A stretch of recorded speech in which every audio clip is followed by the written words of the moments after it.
With $750 million from the federal government, in 2013 Albany asked New Yorkers to decide how to protect their communities from future storms. Planning participants say their projects have stalled. Amirah Khaafid said her block on Beach 84th Street in the Rockaways often floods, forcing her to carry her children through the water on the way to school, October 27, 2021. Amirah Khaafid said her block on Beach 84th Street in the Rockaways often floods, forcing her to carry her children through the water on the way to school, October 27, 2021.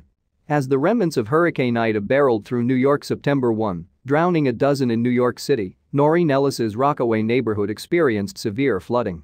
A decade ago, floods and fires devastated the area.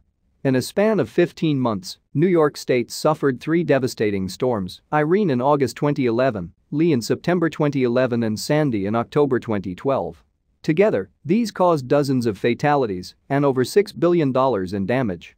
In response, then-Governor Andrew Cuomo launched the New York Rising Community Reconstruction Program, NYRCR, in July 2013.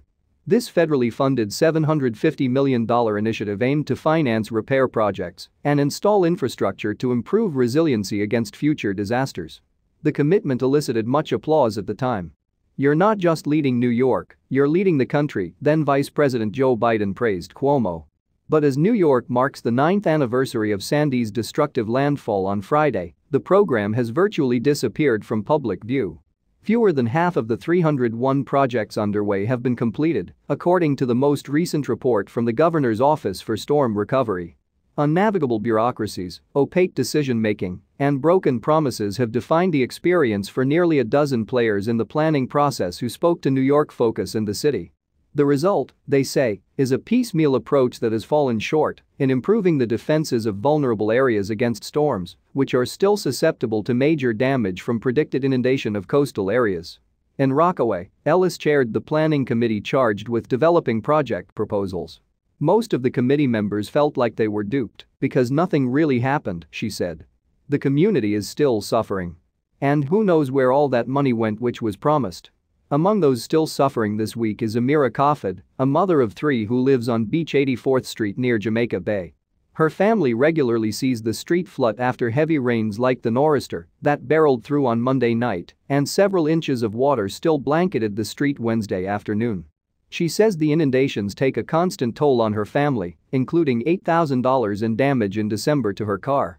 "Fire trucks don't come through here when it's flooded. The police doesn't come through here when it's flooded. When it's flooded, no one will come on this block," she said.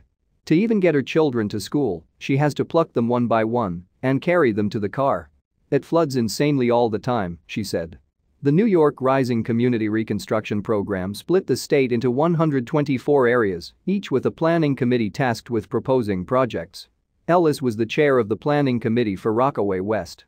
Among the highest priority projects the committee proposed in the plan it submitted in March 2014 was the creation of at least 50 bioswales, channeled depressions with vegetation that absorbs flowing water to improve drainage and reduce flooding.